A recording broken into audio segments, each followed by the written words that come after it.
اس کی تھوڑی سی جھلک کل ہم نے ذکر کی تھی، لیکن انشاءاللہ کل آنے والے دن میں ہم اس سے متعلق ایک تفصیلی نقطہ بیان کریں گے، جس نقطے کی وجہ سے یہ اعتراضات رہے ہیں۔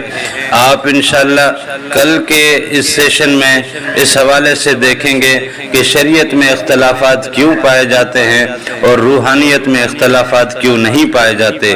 لیکن آج ہم ذکر کریں گے کہ جو حضور نبی کریم صلی اللہ علیہ وسلم کی سنت عشق ہے، اس عشق کے حوالے سے آج تھوڑی سی گفتگو کریں گے کہ عشق کب ہوتا ہے، کیسے ہوتا ہے، کیوں ہوتا ہے۔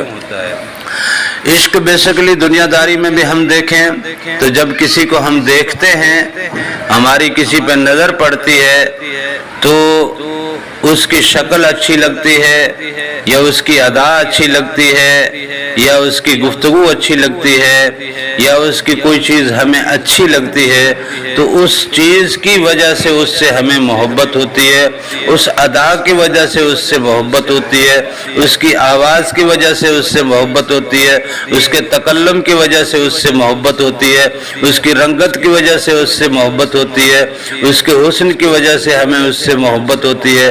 مطلب مختلف ساری چیزیں ہیں، مختلف سی چیزیں ہیں، بہت ساری مختلف اس میں ادائیں ہیں جن کی وجہ سے اور ان اداؤں سے محبت ہوتی ہے تو اس سے بھی محبت ہوتی ہے، اور یہ سارا کچھ ہمارے مشاہدے میں آتا ہے، تب جا کے عشق ہوتا ہے۔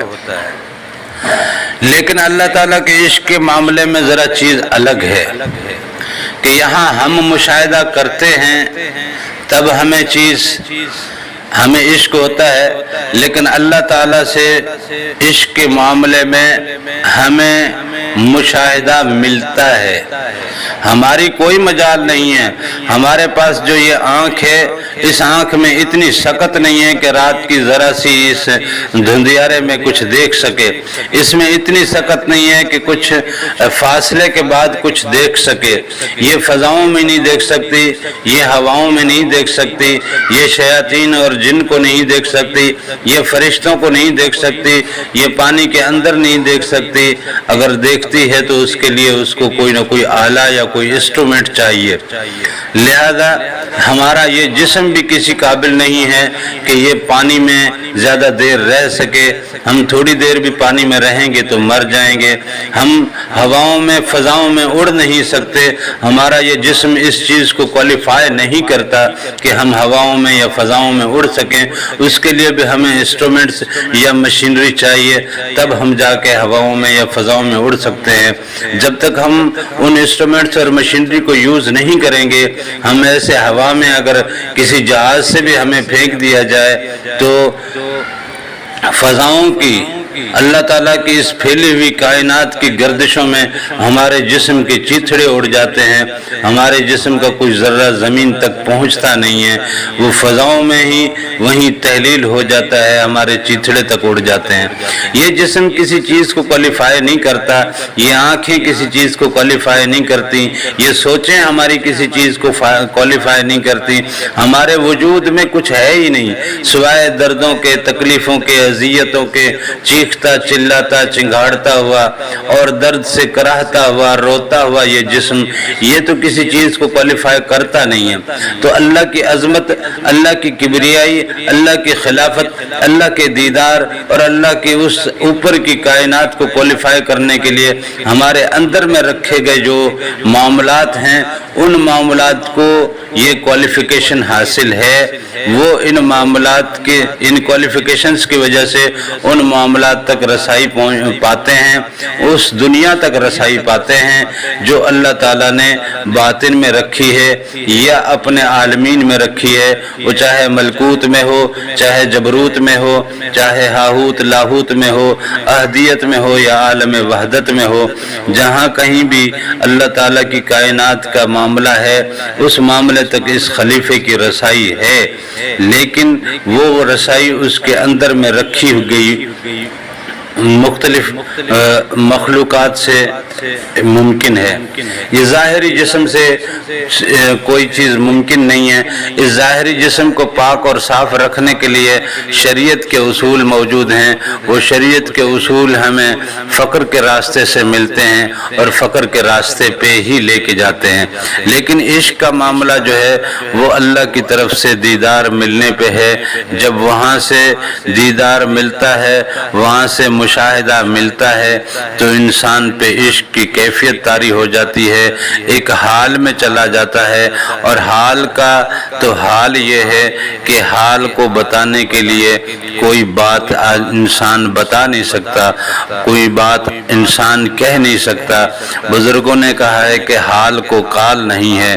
قال مطلب بات کرنا، قال یقول عربی کا صیغہ ہے، عربی کی گردان ہے، اس کے معنی ہے کہ بات کرنا، گفتگو کرنا۔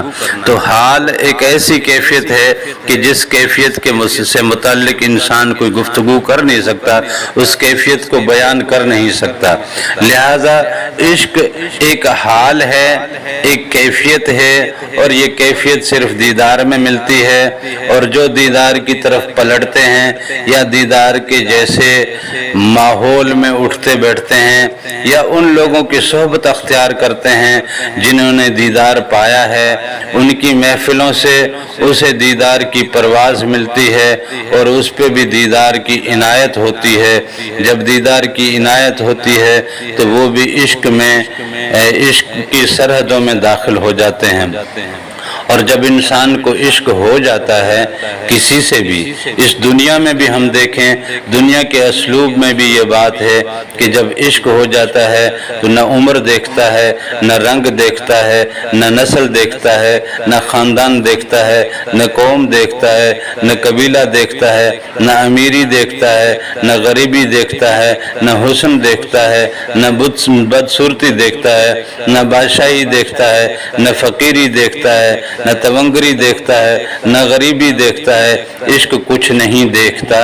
عشق جب ہوتا ہے تو پھر عشق ہو جاتا ہے، اور پھر وہ زمانے سے ٹکرانے کی ہمت بھی رکھتا ہے اور ٹکرا بھی جاتا ہے۔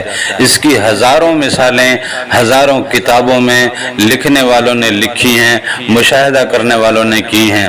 جب دنیاوی اس عارضی مخلوق کی ایک دوسرے کی نظر سے، ایک دوسرے پہ نظر پڑنے سے عشق کی یہ کیفیت ہو جاتی ہے، تو آپ اندازہ کریں کہ اللہ تعالیٰ کے دیدار کے بعد انسان کے عشق کی کیا کیفیت رہتی ہوگی۔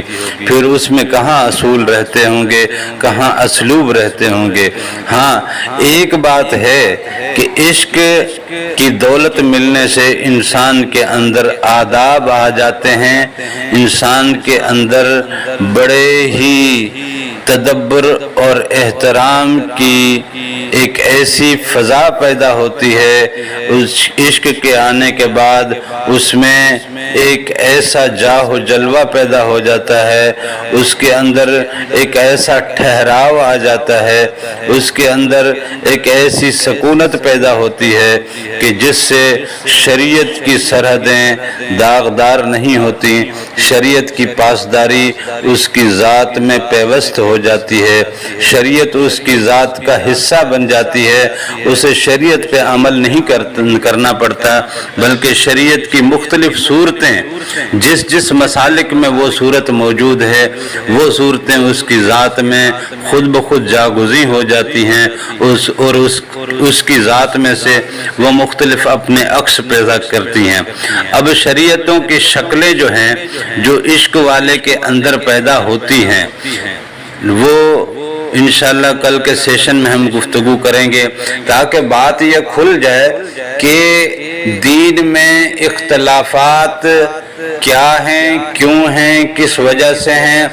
تو اختلاف کرنے والے کو پسند نہیں کیا گیا، لہذا روحانیت میں، طریقت میں، عشق میں اور مشاہدے میں کبھی کوئی اختلاف نہیں رہتا، کبھی کوئی اعتراض نہیں رہتا، کبھی کوئی تفرقہ نہیں رہتا، اسی لیے ہم کہتے ہیں کہ آپ اللہ کے دیدار کی طرف آئیں، اپنے لطائف کو نور سے منور کریں، نورانی پرواز پائیں، نور کا دیدار پائیں، اپنے لطائف کو ان کے اپنے ذاتی عالمین کی طرف لے کے جائیں۔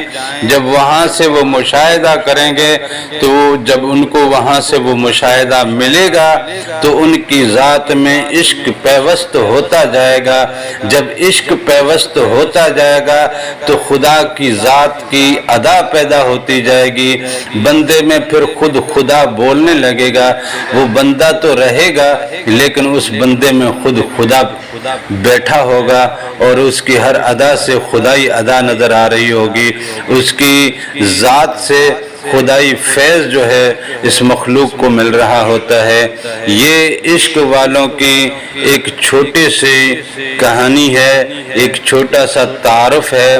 یہ عشق کی ہلکی سی بالکل ہی ہلکی سی اور باریک سی ایک لکیر ہے جو صرف آپ کو سمجھانے کی کوشش کی ہے، ورنہ یہ عشق اتنی بڑی فصاحت اور بلاغت رکھتا ہے، یہ اتنا بڑا مضمون ہے کہ اس کو پوری کائنات میں سمایا نہیں جا سکتا، کیونکہ عشق خود خدا ہے۔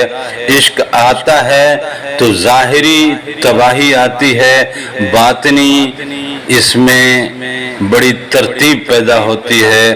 ظاہری طور پہ وہ اجڑنے لگتا ہے، باطنی طور پہ وہ سنورنے لگتا ہے۔ ظاہری طور پہ وہ غربت کی طرف جاتا ہے لیکن باطنی طور پہ نور کی امیری اس میں آنے لگتی ہے۔ ظاہری طور پہ وہ انسانوں سے دوری کرنے لگتا ہے لیکن باطنی طور پہ وہ رب کی محفلوں میں شاد اور شاداں ہوتا ہے۔